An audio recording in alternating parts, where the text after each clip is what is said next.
All right, Dave Schultz, Locked On Sunbelt, your teams every day. Waiting for the Cajuns Marshall game to finally go to half. Good ball game, 17-all. Marshall jumped out on first, got out to a 10-3 lead.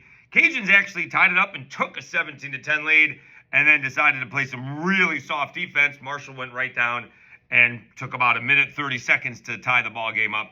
That is a good ball game. Otherwise, started off with South Alabama. They too got off to a good start, led North Texas 7-0, but just following Craig Stevenson's feed from AL.com as I was at work, couldn't catch a break, and North Texas is pretty good, and South Alabama has a lack of defense. They lose 36-22.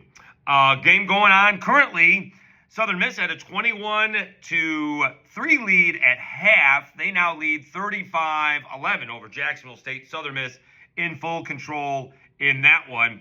Boise State did lead 21-0 before App State got on board, and App State having all kinds of issues slowing down Boise State's offense, as this looks like it's going to be a long night for the Mountaineers. I will say, very gracious of Boise State to ask for a moment of silence for the late, great Sean Clark. Very kind of them to do. Old Dominion holds off Liberty, not as well played as they probably had hoped. They do beat them 21-7. Win is a win. They move to 3-1. All James Madison over Georgia Southern. Georgia Southern just hasn't gotten any better from last year.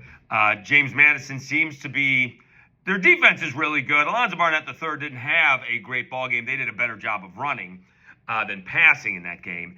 And how about UL Monroe? Arkansas State comes out with a 10-0 lead. Monroe scores 28 of the next 34 points. They defeat Arkansas State 28-16. Monroe now 3-1.